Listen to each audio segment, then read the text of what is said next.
कि बहुएं आएगी तो हमें गरम गरम खिलाएगी, लेकिन गरम गरम क्या खिलाएगी, गरम गरम सुनाएगी। लेकिन गरम गरम सुनने के लिए माताएं तैयार रहना चाहिए।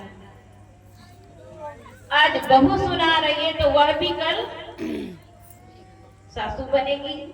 अभी हमारे संजीव दास जी ने कहा ना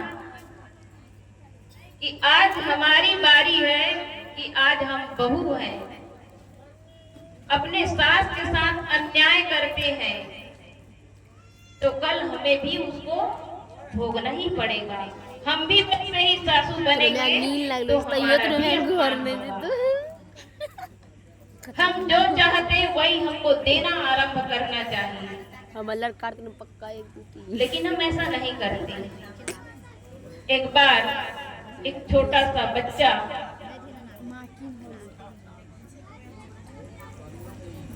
अपने पिता के साथ डाइनिंग टेबल में बैठकर नाश्ता कर रहा था।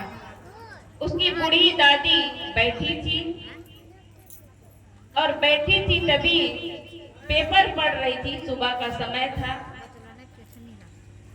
और पढ़ते पढ़ते जब आंखों से दिखाई नहीं दिया तो माता चश्मा ढूंढी, देखी कहीं नहीं मिला। माता ने अपने बेटे से कहा कि बेटा मेरा चश्मा कहीं दिख नहीं रहा है, दे दीजिए। उनका लड़का आया और आकर के बेटे को चश्मा, माँ को चश्मा देते हुए क्या कहता है, माँ आपका चश्मा सामने टीवी के पास रखा है, आपका चश्मा टीवी के पास रखा है, क्या आपका आंख दिखाई नहीं देता है? माँ सुनती है और बेटे को कहती है कि बेटा बूढ़ी हूँ, आंखों से दिखाई नहीं दिया, लेकिन इस चश्मा को देने के लिए आपको बहुत बहुत धन्यवाद बेटा। बेटा अगर गाली दे, बहुएं अगर गाली दे, चाहे पति गाली दे, लेकिन